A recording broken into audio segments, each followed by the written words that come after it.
Hi everyone. Today we are going to discuss bilinear transformation technique. Here, the h of z, the analog transfer function h of z, that can be converted into h of s, so that can be converted into h of z, that is digital form. So here we are using the bilinear transformation as compared with the later impulse invariant method. There will be using another kinds of steps are using, and moreover this bilinear transformation is basically conformal mapping.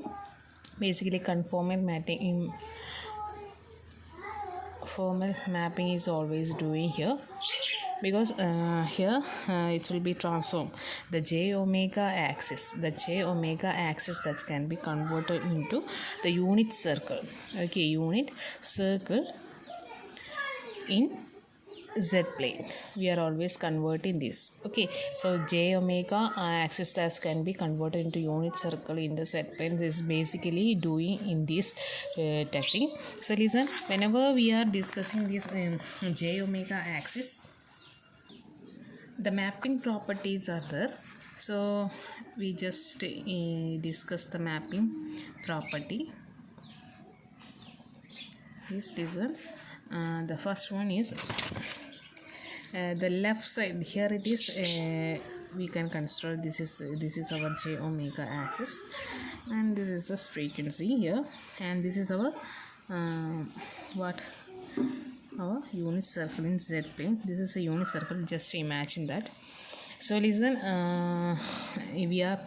whenever we are plotting this j omega into our z plane, if the is left side of the left side of the plane, the left side of this j omega is axis is always represent the inside of our z plane. Okay, നമ്മുടെ j omega ആക്സിസിൽ ഞാൻ പറഞ്ഞു already ബൈലിനിയർ ട്രാൻസ്ഫോർമേഷനിൽ മെയിനായിട്ട് j omega axis unit circle z പ്ലെയിനിലെ unit സർക്കിളിനെ compare ചെയ്ത് mapping ആണ് ചെയ്യുന്നത്. So whenever we got the signals that is all in left side of your j omega axis, that can be converted into z plane. So z പ്ലെയിനിലേക്ക് convert ചെയ്യുന്ന സമയത്ത് നമ്മൾ വരച്ച യൂണിറ്റ് സെറ്റ് പ്ലെയിനിലെ unit സർക്കിളിലെ inside ആയിരിക്കും ആ ഒരു ഏരിയ കവർ ചെയ്യാം. Okay, and next one the same thing. ഇപ്പം the next one is j omega ആക്സിസിൻ്റെ റൈറ്റ് സൈഡാണ് നോക്കുന്നതെങ്കിൽ the signals are at the right side of your j omega axis. That means the same one that can be plotted in our z plane. അതായത് നമ്മൾ ഇതിനെ ഇങ്ങോട്ടേക്ക് മാപ്പ് ചെയ്യാണ്. അങ്ങനെയാണെങ്കിൽ ഇതിന് യൂണിറ്റ് സർക്കിളിൻ്റെ ഇത് z പ്ലെയിൻ ആണ്. സോ z പ്ലെയിനിലെ ഔട്ടർ സെക്ഷനിലേക്ക് ആ ഒരു ഏരിയ റെപ്രസെൻറ്റ് ചെയ്യാം. ഓക്കെ, ഈ z പ്ലെയിനിൽ യൂണിറ്റ് സർക്കിളിലെ ഔട്ടർ സെക്ഷനാണ് ഈ റൈറ്റ് സൈഡ്. അത് j omega ആക്സിസിൻ്റെ റൈറ്റ് സൈഡിലാണെന്ന് വെച്ചാൽ അത് റെപ്രസെൻറ്റ് ചെയ്യുക അതിൻ്റെ യൂണിറ്റ് സർക്കിളിൻ്റെ ഔട്ട് സൈഡായിരിക്കും. And next whenever the j omega axis, നമ്മൾ പോസിറ്റീവ് സെക്ഷൻ, ഈ ഒരു സെക്ഷൻ ഇവിടെയാണ് നിങ്ങളുടെ സിഗ്നൽ, ഈ ഒരു ആക്സിസിലാണ് j omegയുടെ ആക്സിസിലാണ് എന്ത് സിഗ്നൽസ് ഉള്ളത് വിചാരിക്കുക. സോ അത് നമ്മൾ എന്ത് ചെയ്യുക വെച്ചാൽ ഒരു z പ്ലെയിനിലെ യൂണിറ്റ് സർക്കിളിലേക്ക് എപ്പോഴും മാപ്പ് ചെയ്യുന്നത്. സോ അങ്ങനെ മാപ്പ് ചെയ്യുന്ന സമയത്ത് ഇതിനെ ഇങ്ങടേക്ക് മാപ്പ് ചെയ്യാന്ന് വെച്ചാൽ ഇതിപ്പോൾ പോസിറ്റീവ് സെക്ഷൻ j omegയുടെ പോസിറ്റീവ് സെക്ഷനിൽ മാത്രമേ ഇവിടെ എന്തുള്ളൂ മെസ്സേജസ് അല്ല സിഗ്നൽസ് ഉള്ളൂ. സോ അങ്ങനെയാണെങ്കിൽ അത് മാപ്പ് ചെയ്യുന്ന സമയത്ത് z പ്ലെയിനിലാണെങ്കിൽ ഇതിൻ്റെ പോസിറ്റീവ് സെക്ഷൻ, അതായത് പോസിറ്റീവ് ഹാഫ് സർക്കിളിൽ മാത്രമേ എന്ത് ചെയ്യുള്ളൂ ആ ഒരു റെപ്രസെൻറ്റേഷൻ വരും, ആ ഒരു സിഗ്നൽ റെപ്രസെൻറ്റ് ചെയ്തിട്ടുള്ളൂ അല്ലെങ്കിൽ. Okay, so whenever the signals is at the axis of j omega at the positive axis, so that can be mapped into your z plane unit circle. The positive half of your unit circle is always represent that message or signals. Then next, same way the fourth one is j omega ആക്സിസിൻ്റെ negative സെക്ഷനാണ് നിങ്ങളെ message carry out ചെയ്യുന്നത്, -j omega. ഈ ഒരു portion, ഈ ഒരു ആക്സിസിലാണ് നിങ്ങളെ signals ഉള്ളതെങ്കിൽ when that signal that can be mapped into your z plane with the unit circle. Okay, അങ്ങനെയാണെങ്കിൽ ഇത് യൂണിറ്റ് സർക്കിളാണേ, ജസ്റ്റ് ഇമാജിൻ ദാറ്റ്. സോ ആ യൂണിറ്റ് സർക്കിളിൻ്റെ ലേറ്റർ ആയിട്ടുള്ള അത് ഹാഫ് സർക്കിളിലേക്ക്, അതായത് നെഗറ്റീവ് ഹാഫ് സർക്കിളിലേക്ക് എന്തുണ്ടാവുക, ആ ഒരു സിഗ്നൽസ് ഉണ്ടാവുക. Okay, when we are mapping this -j omega axis messages into your z plane, that that signals will be represented as the negative half cycle of your Z plane. Okay, so this is the basic properties of your mapping sections. So next we are going to discuss what are the importance of this the bilinear transformation. So by using this bilinear transformation, we can always neglect the warping effect. Okay, by using this bilinear a transformation method, we can able to cancel the warping effect. So we will I will discuss with you the another class. I will discuss with you the what is warping effect. Okay, so വേറൊരു ക്ലാസ്സിൽ നമുക്ക് എന്ത് ചെയ്യാം, ഈ ഒരു warping effect എന്താണെന്നുള്ളത് discuss ചെയ്യാം. Okay, so basically നമ്മൾ ഈ വാർപ്പിംഗ് എഫക്റ്റിംഗ് ചെയ്യുന്നൊരു മെത്തേഡ് എന്താ വെച്ചാൽ ഒരു പ്രീ വാർപ്പിംഗ് ടെക്നോളജിയാണ്. Pre warping, okay, pre warping ആണ്. പ്രീ വാർപ്പിംഗ് ടെക്നിക്കാണ് നമ്മൾ എപ്പോഴും ചെയ്യുന്നത്. ഈ പ്രീ വാർപ്പിംഗ് ടെക്നിക്ക് എന്താണെന്നുള്ളതും നമ്മൾ വാർപ്പിംഗ് എന്നുള്ള സെക്ഷൻ എടുക്കുന്ന സമയത്ത് we can able to discuss the warping effect and pre warping what is able to do in this. Okay, so ഇതാണ് ബൈനീലിയറിൻ്റെ ബൈനീലിയർ ട്രാൻസ്ഫോർമേഷൻ്റെ main criterias and importance. Okay, so next നമുക്ക് എന്താ ഇതിൻ്റെ how to design the digital filter by using this bilinear one എന്നുള്ളത് നമുക്കൊന്ന് discuss ചെയ്ത് നോക്കാം. ഓക്കെ, അതിൻ്റെ സ്റ്റെപ്സ് ഒന്ന് ഡിസ്കസ് ചെയ്യാം. Okay, so these are the steps for designing the digital filter using the bilinear transformation technique. The first one is, for the given specification, find the pre-warping analog frequency using the formula omega is equal to 2 pi t tan of omega 2. Okay, so this is the relation between the analog frequency to digital one. Okay, digital desired frequency. So this is the analog frequency and this is our digital frequency. This is the main relation that can be governs the omega z will be equal to the analog frequency. Omega is equal to 2 pi t or tan omega by 2. So by using this form of this formula, we can able to do the pre-warping. After the pre-warping, we can do the bilinear transformation.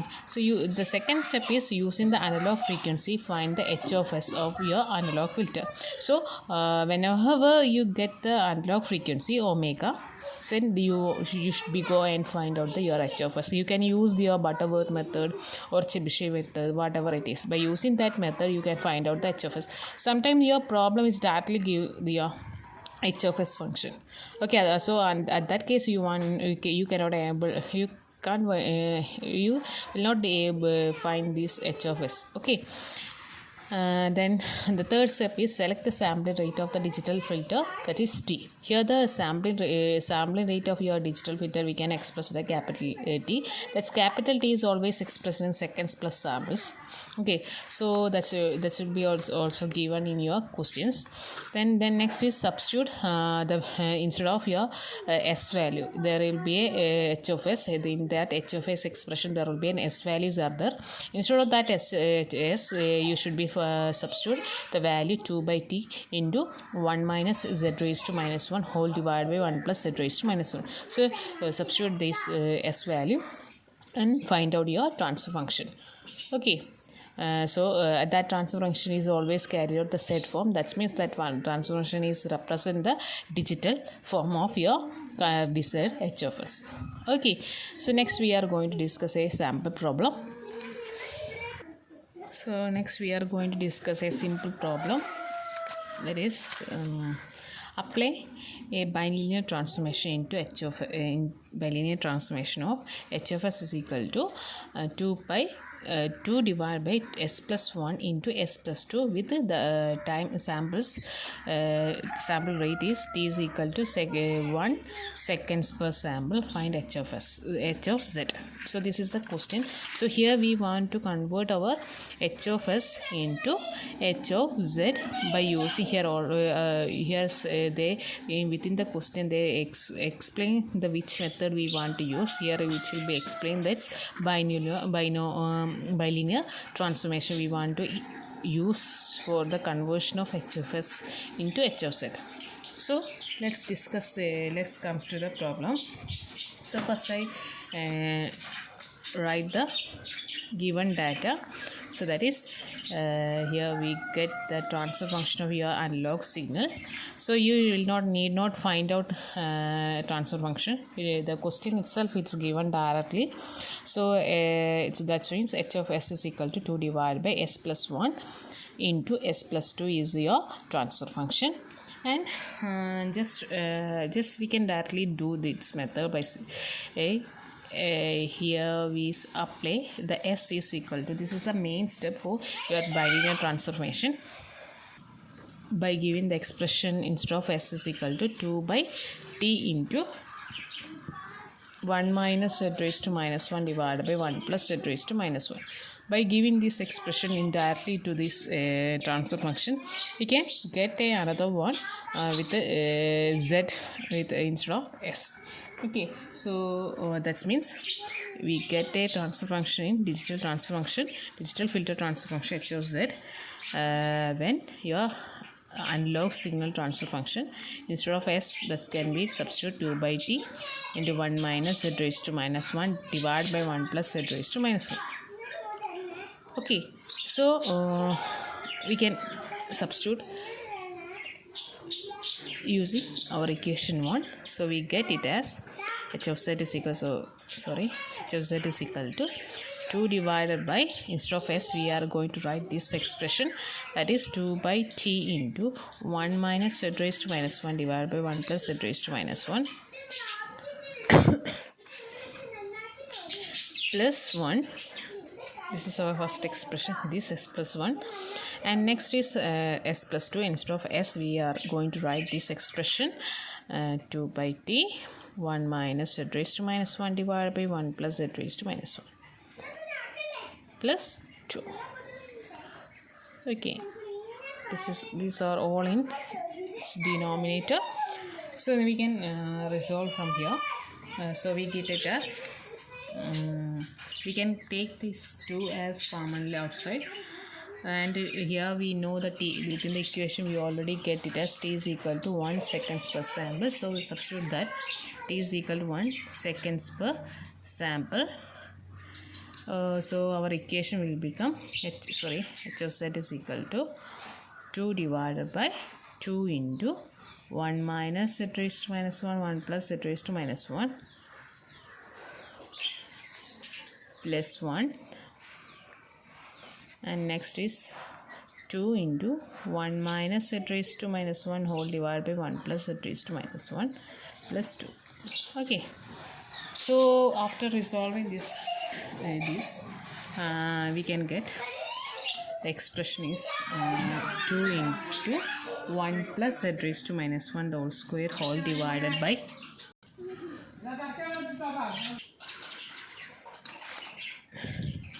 3 minus z raised to minus 1 all into 4. So this will be the this will get by resolving this equation. You can do then after rearranging this we can get 1 plus z raised to minus 1 the whole square whole divided by 6 into 6 minus 2 z raised to minus 1. Okay, and we can get this by the fractionalize this equation by we get 0.166 1 plus z raised to minus 1 the whole square whole divided by 1 minus 0.33 z raised to minus 1. Okay, so this will be the h of z expression for your h of s. Okay, so yeah, this is the method for find out your h of z by using the bilinear transformation. Next we are discussing the another question. Determine the h of z that results when the bilinear transformation is applied to h of a s is equal to s square plus 4.552 5 whole divided by s square plus 0.692s plus 0.504.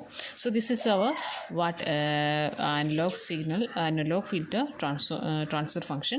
So we all know whenever this analog transfer function instead of s, we apply the expression 2 by t into 1 minus e raised to minus 1 whole divided by 1 plus e raised to minus 1. So we can get the digital transfer function h of z. So here not be discussed about the t, that is sample per rate. So we just simply take the t as 1 second. So next is we just write that h of z, as we know by using the bilinear transformation. H of z is equal to h of s at s instead of that s is equal to 2 by t 1 minus e raised to minus 1 divided by 1 plus e raised to minus 1. So within our expression here, this is our expression of our analog function, analog transfer function. Instead of that s, we substitute the expression 2 by t 1 minus e raised to minus 1 divided by 1 plus e raised to minus 1. So listen here, we take the t value as 1. So by taking the t value as 1, we give this expression 2 into 1 minus e raised to minus 1 whole divided by 1 plus e raised to minus 1 whole square plus 4.522. So listen, ഇവിടെ ഈ ഒരു H F എസിൻ്റെ അത് എന്താണോ അതിൻ്റെ value, ആ എസിൻ്റെ പൊസിഷനിലാണ് നമ്മളത് കൊടുത്തത്. സോ അന്നപ്പോൾ നമ്മൾ ഇക്വേഷൻ എങ്ങനെ, H of Z is equal to 2 into 1 minus eight raise to minus 1 divide by 1 plus eight raise to minus 1 the whole square plus 4.525. And moreover here it is denominator S square and 0.6 plus 0.692s plus 0.504 ആണ്. So ആ ഡിനോമിനേറ്ററിൽ എന്തുണ്ട്, എസിൻ്റെ factor ഉണ്ട്. So എസിൻ്റെ instead of ആ എസിന് പകരം നമ്മൾ എന്ത് കൊടുത്തു, 2 by t. ഇവിടെ ടി എന്നുള്ള എക്സ്പ്രഷൻ നമ്മൾ കൊടുക്കണ്ട, ബിക്കോസ് ടിയുടെ വാല്യൂ നമ്മൾ 1 ആക്കി എടുത്തുകൊണ്ട്. സോ എന്ത് വരടാ, 4 ഇൻറ്റു സ്ക്വയർ ആട്ടോ, എസ് സ്ക്വയർ ആയതുകൊണ്ടാണ് എന്ത് 4 വന്നത്. So 4 into 1 minus 2 raise to minus 1 divide by 1 plus 2 z raise to minus 1 whole square plus 0.692 into 2 S ആണ്. എസ് എന്താ, 2 into 1 minus z raised to minus 1 divided by 1 plus z raised to minus 1 plus the constant term 0.5054. So by rearranging this entire term, so we get this expression 1.4479 plus 0.783 z raised to minus 1 plus 1.4479 z raised to minus 2 all divided by 1 minus 1.18752 z raised to minus 1 plus 0.5299 z raised to minus 2. So this is the expression when we are going to resolve this equation. Okay, ഈ ഒരു equation resolve ചെയ്താൽ നമുക്ക് എന്ത് കിട്ടും, ഈ ഒരു എക്സ്പ്രഷൻ്റെ എടുത്തെത്തും. So listen, ഇപ്പോൾ എന്തായി, നമ്മൾ എച്ച് ഓഫ് എസ്സിലുള്ള ട്രാൻസ്ഫർ ഫംഗ്ഷനെ നമ്മൾ എന്താക്കി മാറ്റി, സെഡിലുള്ള ട്രാൻസ്ഫർ ഫംഗ്ഷനാക്കി മാറ്റി. That's means we get the digital filter transfer function as corresponds to our analogue transfer function. ഈ ഒരു അനലോഗ് ട്രാൻസ്ഫർ ഫംഗ്ഷൻ കറസ്പോണ്ടിങ് ആയിട്ടുള്ള ഡിജിറ്റൽ ഫിൽറ്ററിൻ്റെ ട്രാൻസ്ഫർ ഫംഗ്ഷൻ നമുക്കിപ്പം കിട്ടി. So this is the main method. These are the steps for resolving. This is a simple step. Just give the expression for s in your h of s. Then you can, by resolving that values, you can get the h of z expression. Okay. This is all about your bilinear transformation.